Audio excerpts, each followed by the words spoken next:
जैसे गाय का दूध अभिव्यक्त कहाँ होगा, उसके स्तन में। दूध तो सभी जगह है, गाय के अणु अणु में व्याप्त है। कहाँ से आता है दूध? कोई ऐसा अंदर स्टोर तो नहीं है ना कि किसी एक ही स्थान में दूध रहता है। और कोई कहे कि नहीं, गाय में भी व्याप्त नहीं है, जो केवल उसका उधस है, जो स्तन का स्थान, केवल वहीं दूध रहता है। तो वहां आप काट के देखो, दूध नहीं निकलेगा, खून निकलेगा चक्कू से काटेंगे तो। और कोई कहे कि स्तन में ही रहता है, तो स्तन को भी आप कहीं चीरा लग जाता है, उसको कांटा आदि लग जाता है, तो वहां से दूध नहीं आता है। तो दूध कहाँ रहता है कोई नहीं जानता है, उसका कोई विशेष स्थान नहीं है। लेकिन अभिव्यक्ति निश्चित रूप से वहीं पर ही होगी, एक ही स्थान में। कान से दूध की अभिव्यक्ति नहीं हो सकती, आंख से नहीं हो सकती है। तो यहाँ आश्मरथ्य ऋषि का कहना यह है कि हृदय प्रदेश में उसकी अभिव्यक्ति होती है। यदस्य परमात्मनः स्थानम हृत प्रदेशो अध्यात्म शास्त्रेषु वर्ण्यते, यह तो एतम एवं प्रादेश मात्रम अभिविमानम आत्मानम वैश्वानरम उपास्ते। कह रहे जो ये अध्यात्म ग्रंथों में इस परमात्मा का स्थान हृदय प्रदेश बताया है, अध्यात्म शास्त्रों में वर्णन किया है, तो वो ये कहा कि ये जो परमात्मा है, यह तो एतम एवं, जो व्यक्ति इस परमात्मा को एवं प्रादेश मात्रम, इस हृदय प्रदेश मात्र में, अभिविमानम, विशेष रूप से जानता है, आत्मानम वैश्वानरम उपासते, उस आत्मानम का मतलब है यहाँ पर परमात्मानम, उस वैश्वानर परमात्मा की जो उपासना करता है अपने हृदय प्रदेश में स्थित, तो उसको ऐसा ऐसा फल मिलता है, ऐसा आगे कहा है। एतद यो वेद निहितम गुहायाम, ये मुंडक उपनिषद में कहा। तो इससे क्या पता लग रहा है कि उसको कहाँ जाना जा सकता है, उसकी उपलब्धि, उसकी अभिव्यक्ति कहाँ हो सकती है? हृदय में ही हो सकती है। पीछे भी आया था ये प्रसंग। पश्यतु इहैव निहितम गुहायाम, तो ये क्या कह रहे हैं कि यहाँ पर ये कहा है कि यहाँ इस हृदय गुहा में ही उसको पश्यतु, देखो, और कहीं इधर उधर नहीं मिलेगा वो। तो यदि उसको जानना है तो अपने हृदय में उतरने का अभ्यास करो, यहाँ पर ही देखो उसको। वेदे च, ये तो मुंडक उपनिषद का उदाहरण दिया, छांदोग्य उपनिषद का उदाहरण दिया। वेद में भी कहा है, वेनः तत्पश्यन् निहितम गुहाम गुहासत यत्र विश्वम भवत्येकनेडम। जो पंडित लोग हैं, वेनः तत्पश्यन्, उसको देखते हुए, कहाँ देखते हैं उसको? निहितम गुहासत, जो उस गुहा में विद्यमान है, यत्र विश्वम भवति एकनेडम, जहां ये सारा विश्व एक नीड बन जाता है। तो ये सारे ही वर्णन वेद में भी और उपनिषदों में भी ये वर्णित कर रहे हैं कि उस ब्रह्म की अभिव्यक्ति, उसका दर्शन तो हृदय प्रदेश में ही हो सकता है। तदित्थम वर्णनम केवलम अभिव्यक्ति हेतुरेव, तो इस प्रकार के जो वर्णन है वो केवल अभिव्यक्ति के हेतु से हैं। तस्य परमात्मनो अभिव्यक्ति ही साक्षात दृष्टि ही साक्षात्कारः तत्र हृदय प्रदेशे ही भवति, उस परमात्मा की अभिव्यक्ति, उसका साक्षात्कार, ये उसकी साक्षात दृष्टि, ये हृदय प्रदेश में ही हो सकती है। इति आश्मरथ्यः, इति सिद्धांतम आश्मरथ्य आचार्यो मन्यते। और अब अपने पिता का उदाहरण दे रहे हैं।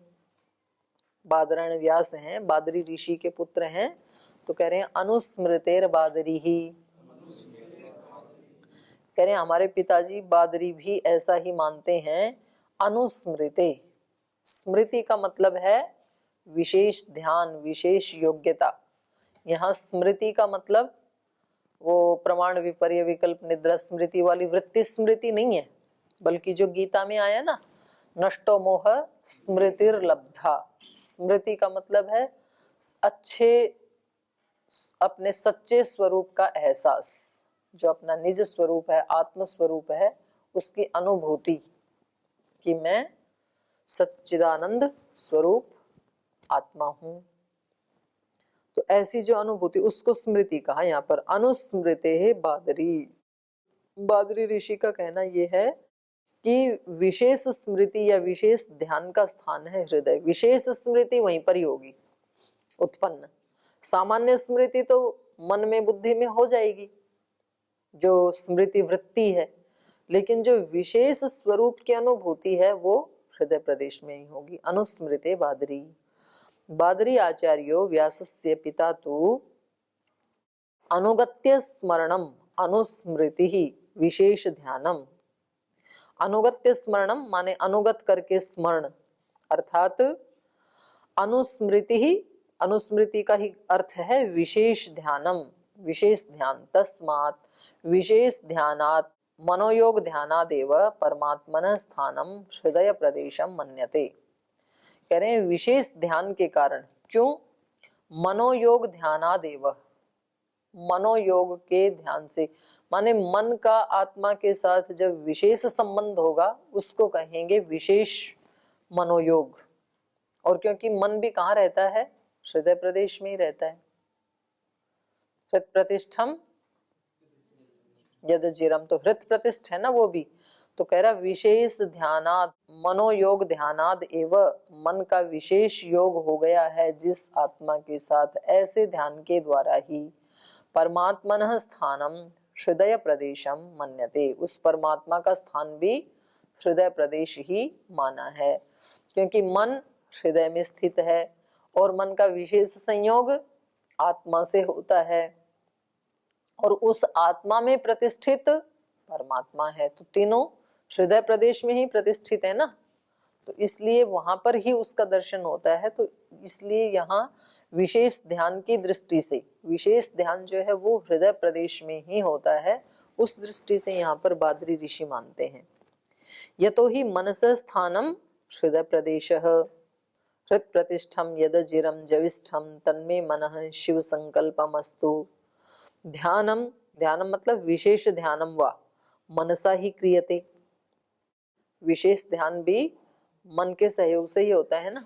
आत्मा का जो आत्म साक्षात्कार भी होता है वो भी कैसे होता है? मन का आत्मा के साथ विशेष संयोग। न्याय दर्शन में आया ना ये आत्म साक्षात्कार के लिए। ऐसे तो मन का हमेशा ही संयोग है आत्मा से, कभी भी वियोग नहीं है, लेकिन ये सामान्य संयोग है। इस सामान्य संयोग से आत्मा का साक्षात्कार नहीं होगा। हृदय स्थान में जब मन का आत्मा के साथ संयोग होता है, विशेष संयोग, तो वहां विशेष ध्यान होगा। विशेष ध्यानम वा मनसा ही क्रियते तच्च मन हृदय प्रदेशे, और वो जो मन है वो हृदय प्रदेश में है। तस्मात् विशेष ध्यानात् मनोयोग ध्यानात्, मन का भी योग है जिसमें ऐसे ध्यान से परमात्मनः स्थानम हृदय प्रदेश उक्त, उस परमात्मा का स्थान भी हृदय प्रदेश कहा गया है। इति मन्यते, ऐसा माना जाता है। आगे कह रहे हैं संपत्तिरिति जैमिनी तथा ही दर्शयति। संपत्ति, संपत्ति मतलब विशेष योग्यता। संपत्ति का मतलब यहाँ पर उस हृदय में ही वो विशेष योग्यता है जो परमात्मा का दर्शन करा सके। संपत्ति रीति जैमिनी, ऐसा जैमिनी ऋषि मानते हैं। तथा ही दर्शयति, और ऐसा ही वर्णन मिलता है कि उस परमात्मा का दर्शन कराने की विशेष योग्यता हृदय प्रदेश में ही है। ये जो प्रादेशिक कथन है ये योग्यता की दृष्टि से कहा गया है, समाधि के लाभ की दृष्टि से कहा है। परमात्मनः स्थानम हृदय प्रदेशम यद्वा तस्य प्रादेशिकत्वं संपत्तेः संपन्नतायाः प्राप्ति योग्यतायाः समाधि लाभ दृष्ट्या हेतो कर्म संपत्ति मंत्रो वेदे। तो कह रहे हैं परमात्मनः स्थानम, उस परमात्मा का स्थान क्या है?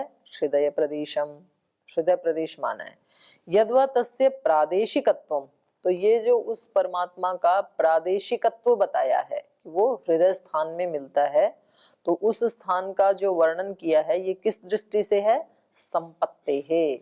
संपत्ति को ही खोला संपन्नताया, उस प्रदेश की संपन्नता के कारण, संपन्नता को ही खोला प्राप्ति योग्यताया, उस स्थान में ही उस ब्रह्म के प्राप्ति की योग्यता है, प्राप्ति कराने की योग्यता है। इस कारण प्राप्ति योग्यता कोई खोला, समाधि लाभ दृष्टया, हृदय प्रदेश में ही समाधि का लाभ होता है इस दृष्टि से।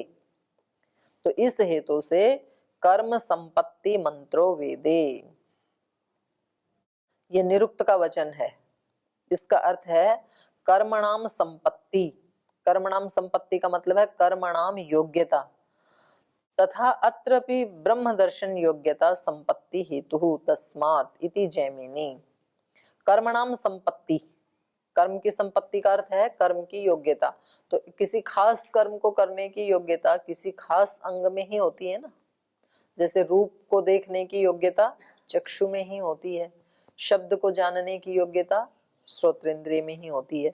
कर्मणाम संपत्त्या अर्थात कर्मणाम योग्यता यथा जैसे होती है, तथा ये निरुक्त का वचन है, तथा अत्रपि तो वैसे यहाँ भी ब्रह्म दर्शन योग्यता संपत्ति हेतु, ये हृदय प्रदेश में ही ब्रह्म के दर्शन की योग्यता होने से, ब्रह्म दर्शन संपत्ति होने से ये हेतु है।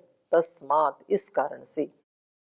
तो संपत्ते रीति जैमिनी, इसलिए सूत्र में कहा कि हृदय प्रदेश में ही ब्रह्म के साक्षात्कार की विशेष योग्यता है, ऐसा जैमिनी का कथन है। जैमिनी आचार्यो मन्यते, ऐसा जैमिनी आचार्य मानते हैं। यतो ही स परमात्मा अनंतः तस्य प्राप्तिम यद्वा तेन स समाधि लाभम मनुष्यः केवलम प्रदेश विशेषे ही कर्तुम अर्हति, क्योंकि वो परमात्मा तो अनंत है, तो उसको जाने कैसे, कहाँ जाने, कहाँ पकड़े, कैसे जाने। तो कहा यतो ही स परमात्मा अनंतः तस्य प्राप्तिम, उस अनंत की प्राप्ति, यद्वा तेन स समाधि लाभम, या उसके साथ समाधि को प्राप्त होना, ये मनुष्य केवलम प्रदेश विशेषे ही कर्तुम अर्हति, ये केवल प्रदेश विशेष में ही वो व्यक्ति कर सकता है। न तो अनंत रूपेण जीवस्य अल्पशक्तिमत्वात् एकदेशित्वाच्च, क्योंकि ये तो अनंत रूप है परमात्मा, तो अनंत रूपेण इस अनंत रूप को जीवस्य अल्पशक्तिमत्वात्, जीव की तो अल्प शक्ति है, और एक देशित्वाच्य, वो तो एक देशी है। जैसे समुद्र को हम देखने जाते हैं, समुद्र तो अनंत जल राशि है ना, तो उसको हम कितना देख सकते हैं, जितना दृष्टि नहीं, उसका मतलब अनुभूति साक्षात। आप उसमें स्नान करके आए, आप बोले कि हमने समुद्र में स्नान किया, तो क्या आपने पूरे समुद्र में किया क्या? जितना आपका शरीर प्रदेश, जितनी आपकी योग्यता है। आप बोलो हम समुद्र में से जल लाए, तो कितना जल लाए? जितना आपके पास पात्र था, लोटा, बाल्टी, बोतल, जो भी घड़ा, उतना ही तो ले सकते हैं ना, पूरे का तो नहीं ले सकते, क्योंकि वो जल राशि तो अनंत है। आप कहीं हमने समुद्र देखा है, तो आपने एक पोर्शन को देखा है आंखों से भी, जहां तक आपकी दृष्टि गई, उससे तो अनंत है जल, और उसमें भी ऊपर ऊपर वाले को देखा है, उसके नीचे कितनी गहराई है उसको तो नहीं देखा आपने, और उस गहराई में कितनी वनस्पतियां हैं, वहां पर भी पेड़ पौधे हैं, इतने सुंदर सुंदर पेड़ पौधे हैं उसके अंदर, पानी के अंदर नीचे, और इतने सुंदर सुंदर जीव जंतु हैं। वो उसमें ले जाते हैं ना 30-40 फीट स्कूबा ड्राइविंग, ऑक्सीजन बांध के कंधे पे वेट रख के 20-30 किलो, और वो सब मुंह नाक आदि बंद कर देते हैं, आंख से दिखता है केवल, और वो श्वास उससे ऑक्सीजन से जाती रहती है, ऑक्सीजन श्वास ले नहीं सकती, तो फिर वो उस वजन से दबाते दबाते ज्यादा से 30-40 फीट तक ले जाते हैं। तो वहां जाके देखते हैं वहां की सृष्टि कितनी सुंदर है। तो वो तो हम बाहर से नहीं देख सकते, और वो भी उससे ज्यादा गहराई में वो भी नहीं ले जाते हैं, पता नहीं नीचे कितनी गहराई है, किसने नापी। वो कहते हैं बस अब वापस चलो, नहीं तो ऑक्सीजन खत्म हो जाएगी तो यहीं रह जाओगे। तो हम कितना देख सकते हैं? यद्यपि इस पूरे ब्रह्मांड की दृष्टि से तो पृथ्वी ही बहुत छोटा सा स्थान है, और पृथ्वी के ऊपर भी फिर सागर का स्थान उससे भी छोटा हो गया, क्योंकि पूरी पृथ्वी पे तो है नहीं सागर, लेकिन तो भी सागर कितना अनंत है हमारी दृष्टि से देखें तो हम किसी एक कोने को देख करके आ जाते हैं। और फिर हम कहते हैं कि हमने सागर को देखा। तो हम कितना देख सकते हैं? जितनी हमारी योग्यता है उतना ही तो देख सकते हैं। तो ऐसे ही वो ब्रह्म क्या है? अनंत है वो तो। न तो अनंत रूपेण, वो जो अनंत रूप है उसको जीवस्य अल्प शक्ति मत्वात्, क्योंकि जीव तो अल्प शक्ति वाला है, एक देशित्वाच्य और एक देशी है, इसलिए वो कितना देख सकता है उसको? जितना हृदय प्रदेश में दर्शन होना पॉसिबल है उतना ही देख सकता है। और देखने के बाद हर देखने वाला यही कहता है कि वो अनंत है। हमने जो जाना तो उसको किस रूप में जाना? अनंत है। जिसने सागर को देखा उसने सागर को किस रूप में जाना? ये सागर का जल अनंत है, इसी रूप में जाना जाएगा वो, क्योंकि उसका स्वरूप ही क्या है? अनंत जल है।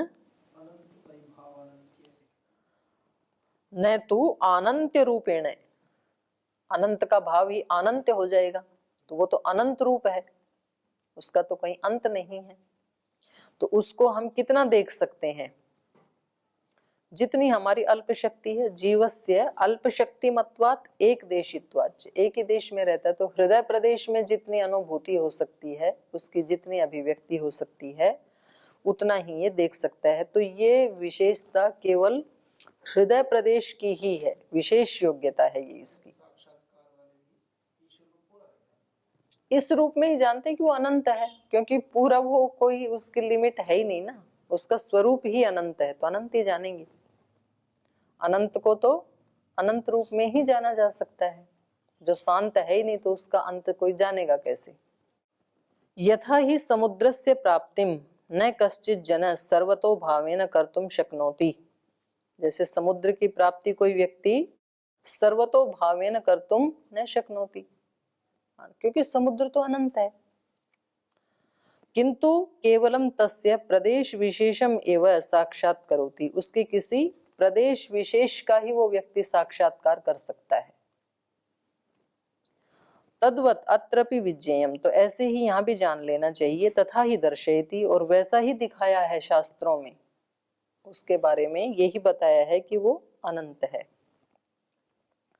वाजस्नेयी ब्राह्मणम दर्शयति, अब यहाँ पर वाजस्नेयी ब्राह्मण को, शतपथ ब्राह्मण को ही वाजस्नेयी ब्राह्मण कहते हैं। तो शतपथ ब्राह्मण में दिखाया है यन महत् परिमाणम किमपि वस्तु स्यात् तस्य मानव शरीरे संपत्ति लब्धि योग्यता प्रादेशिकी ही भवति।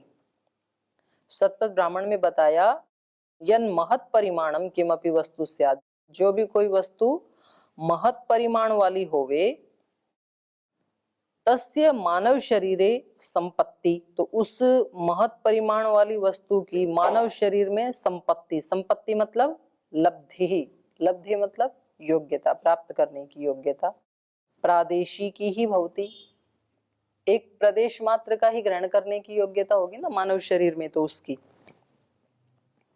तद यथा प्रादेश मात्रम इव वै देवा सुविदिता अभिसंपन्नाः तथा तथानु एतान वक्ष्यामि यथा प्रादेश मात्रम एव अभिसंपादयिष्यामि इति। तो ये वहां का ही उदाहरण है शतपथ ब्राह्मण का। वहां पर कहा प्रादेश मात्रम इव वै देवा सुविदिता, देवों ने उसको कैसे जाना? एक प्रादेश मात्र को ही जाना उस ब्रह्म की। अभिसंपन्ना माने ऐसे ही उसकी संगति लगेगी, वैसे ही संपन्न होंगे। तथा नु एतान वक्ष्यामि, वैसे ही हम उसको बताएंगे। यथा प्रदेश मात्रम एव अभिसंपादयिष्यामि इति। तो ये वहां का वर्णन है, इसका ठीक ठीक अर्थ जो है ये वहां पर ही देखना पड़ेगा। पर बस इतना ही बताया कि हम उस अनंत को प्रादेश मात्रम इव वै देवा सुविदिता, ये हमारे काम की बात है। उन देवों ने उस अनंत को, प्रादेश मात्र को ही उन्होंने ठीक से जाना, और उसी से वो क्या हो गए? अभिसंपन्ना। उन्होंने ये सोचा कि हमने जान लिया, अभिसंपन्न हो गई। तथानु एतान वक्ष्यामि, और वैसा ही उन्होंने हमको बताया। उन्होंने ये सोचा कि जैसा हमने जाना है वैसा ही हम इन मनुष्यों को बताएंगे। यथा प्रदेश मात्रम एव अभिसंपादयिष्यामि इति, जैसा ये प्रदेश मात्र में हमने जाना है ऐसा ही प्रदेश मात्र को ही हम इन सब के लिए संपादित करेंगे, बताएंगे। स होवाच मूर्धानम उपदिशन उवाच एष वा अतिष्ठा वैश्वानर इति। तो स होवाच उसने कहा, जानने वाले ने कहा, स होवाच मूर्धानम उपदिशन, उसकी मूर्धा का उपदेश देते हुए, उवाच एष वा अतिष्ठा, अतिष्ठा मतलब द्युलोक, अतिष्ठा का मतलब है अतिक्रमण करके जो स्थित है, सबका अतिक्रमण करके जो सबसे ऊपर जो स्थित है, अर्थात द्युलोक।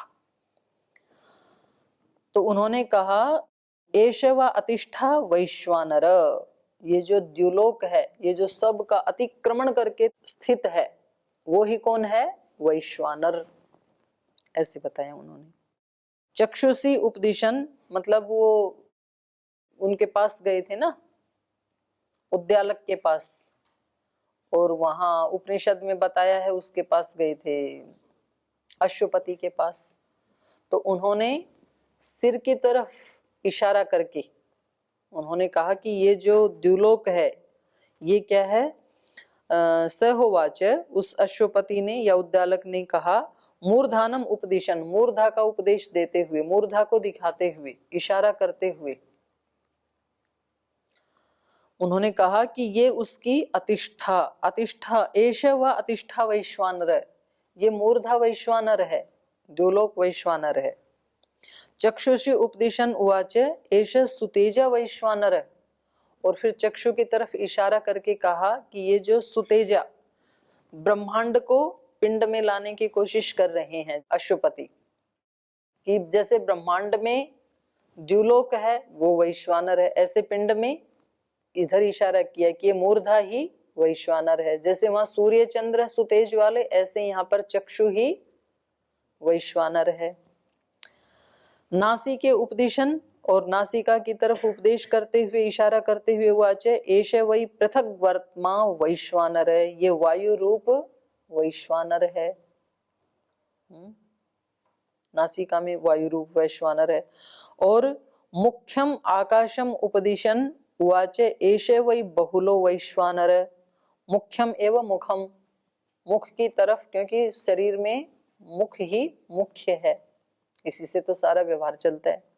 तो इसकी तरफ उपदेश करते हुए उन्होंने कहा कि ये बहुलो वैश्वानर, ये ही विस्तृत आकाश रूप दृढ़ रूप में स्थित वैश्वानर है। मुख्य अप उपदिशन उवाच वै रई वैश्वानर, मुख्या अप, और मुख में स्थित जो जल आदि, उसकी तरफ इशारा करके कहा रई वैश्वानर, ये जल रूपी वैश्वानर है। चुबुकम उपदिशन उवाच एष वै प्रतिष्ठा वैश्वानर, चुबुक कहते हैं ठोड़ी को, ठोड़ी की तरफ इशारा करके कहा कि ये प्रतिष्ठा वैश्वानर, ये प्रतिष्ठा रूप वैश्वानर है। तो इस तरह से उन्होंने वैश्वानर का उपदेश दिया अश्वपति ने, उसमें छांदोग्य उपनिषद में, और यहाँ इन्होंने उसका उद्यालक नाम दिया था। अत्र द्युप्रभृति नाम महत् परिमाणानाम पदार्थानाम मूर्धादिषु प्रदेशेषु संपत्तिम प्राप्ति योग्यताम दर्शयति। तो ये जो द्युलोक आदि हैं, महत् परिमाण वाले पदार्थ, इनका मूर्धादिषु प्रदेशेषु, तो इस पिंड को ब्रह्मांड में घटाते हुए मूर्धादि जो प्रदेश हैं उनमें संपत्तिम प्राप्तिम योग्यताम दर्शयति, इन इन अंगों में उसका वर्णन करने की योग्यता है। माने सूर्य चंद्र की तुलना करने की योग्यता चक्षु में है, मूर्धा की तुलना करने की योग्यता मस्तिष्क में है, इस तरह से। तो जो ये महत् परिमाण वाले पदार्थ हैं, इनका मूर्धादिषु प्रदेशेषु संपत्तिम, संपत्तिम को का प्राप्ति, प्राप्ति ही योग्यताम दर्शयति। ब्राह्मणम तद्वत् द्यामारभ्य पृथ्वी पर्यन्तस्य विराट रूपस्य वैश्वानरस्य परमात्मनो अपि शरीरे यद्व हृदय प्रदेशे कथनम प्राप्ति योग्यत्वात् विज्ञेयम्।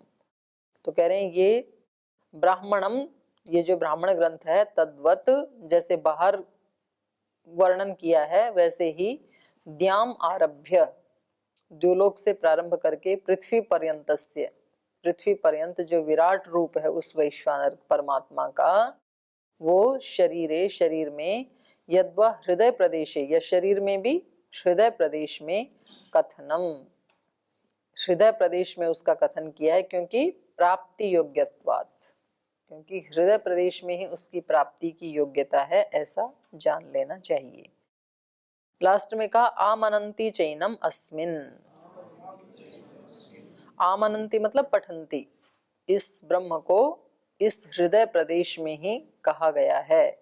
एनम अस्मिन आमनंती, एवं एनम, एनम माने वैश्वानरम, अस्मिन छांदोग्य प्रकरणे, इस छांदोग्य प्रकरण में, अपि खलु आमनंती, आमनंती माने पठंती छांदोगाः, छांदोग्य के जो ऋषि हैं वो इसको ऐसे ही उन्होंने पढ़ा है वैश्वानर को।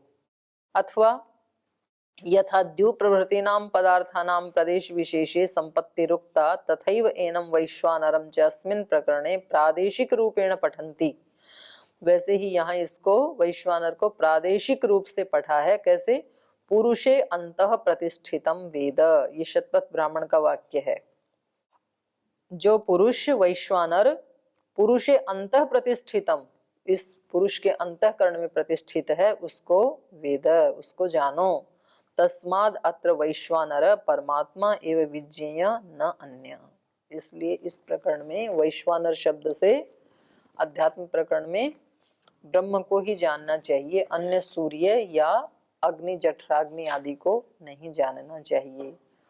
तो ये द्वितीय पाद यहाँ समाप्त होता है, तृतीय पाद कल पढ़ेंगे। आज यहीं विराम लेते हैं। ओम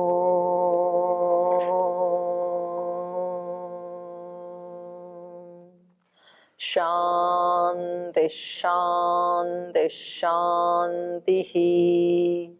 श्री गुरुभ्यो नमः।